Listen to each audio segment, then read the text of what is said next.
মানবতার পাশে বন্ধুমহল blood foundation এই মহৎ উদ্যোগ বাস্তবায়নে বিশেষ সহযোগিতা করেছেন এই ইঞ্জিনিয়ার হানিফ ভাই। যদি ব্লাড গ্রুপটা জানা থাকে তাহলে হাসপাতালে যাওয়ার সাথে সাথেই যে ব্লাড রেডি থাকে রোগীর চিকিৎসা করতে সুবিধা হবে আর কি। কারো যদি রক্ত দরকার পড়ে আমাদের কাছে যোগাযোগ করলে আমরা ফ্রিতে তাদেরকে রক্ত ম্যানেজ করে দেওয়ার চেষ্টা করি। আবার ধন্যবাদ দিতে চাই ইঞ্জিনিয়ার মোহাম্মদ হানিফ ভাইকে, যিনি আমাদের সার্বিক সহযোগিতা করেছেন। ওনার নেতৃত্বে উনি সার্বিক সহযোগিতায় উনি ক্যাম্পেইন করবেন, এই জন্য আমি হানিফ ভাইকে ধন্যবাদ দিতে চাই। চরপাড়া মহাদেবপুর উচ্চ বিদ্যালয়ের ছাত্রছাত্রীদের বিনামূল্যে ব্লাড গ্রুপ টেস্ট করে দিচ্ছেন বন্ধুমহল ব্লাড ফাউন্ডেশন টিম। এই মহৎ উদ্যোগ বাস্তবায়নে বিশেষ সহযোগিতা করেছেন ইঞ্জিনিয়ার হানিফ ভাই। একটি ছাত্রছাত্রীর নিজের রক্তের গ্রুপ জানা শুধু একটি তথ্য নয়, জরুরি মুহূর্তে এটি হতে পারে একটি জীবন বাঁচানোর হাতিয়ার। আমরা বিশ্বাস করি রক্তের গ্রুপ জানা প্রতিটি ছাত্রছাত্রীর অধিকার, আর সেই সচেতনতা যদি ছোটবেলা থেকেই তৈরি করা যায় তাহলে গড়ে উঠবে আরও মানবিক ও সচেতন প্রজন্ম। আসসালামু আলাইকুম।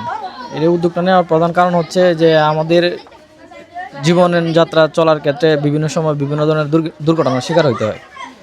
অনেক সময় দেখা যাইতেছে যে অ্যাক্সিডেন্টটা হইলে পরে হাসপাতালে যাইতে গেলে অনেকের ব্লাড গ্রুপ যদি নির্ণয় না থাকে, রক্তের গ্রুপ না জানা থাকলে এখানে গিয়ে হাসপাতালে গিয়ে একটু সমস্যা হয়। ব্লাড গ্রুপ নির্ণয় করে তারপর চিকিৎসা নিতে হয়। যদি ব্লাড গ্রুপটা জানা থাকে তাহলে হাসপাতালে যাওয়ার সাথে সাথেই যে ব্লাড রেডি থাকে রোগীর চিকিৎসা করতে সুবিধা হবে আর কি। ওই দিক থেকে চিন্তা করে হইতেছে আমাদের এই উদ্যোগ নেয় আর কি। আমরা চিন্তা করতেছি শুধু চরপাড়া মহাদেবপুর উচ্চ বিদ্যালয় না, এই রোহায়না যতগুলা উচ্চ বিদ্যালয় আছে সবগুলো স্কুলেই সবগুলা স্টুডেন্টের রক্তের গ্রুপ নির্ণয় করার চিন্তা ভাবনা আছে আমাদের।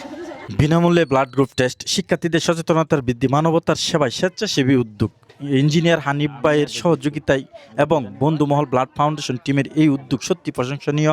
মানুষের পাশে দাঁড়ানোর সাহস থাকলে মানবতার জয় হয়। আসুন এমন ভালো উদ্যোগকে ছড়িয়ে দিই। একটি শেয়ার হয়তো আরও একটি ভালো কাজের অনুপ্রেরণা হতে পারে। সকলেই ভালো থাকবেন। আসসালামু আলাইকুম।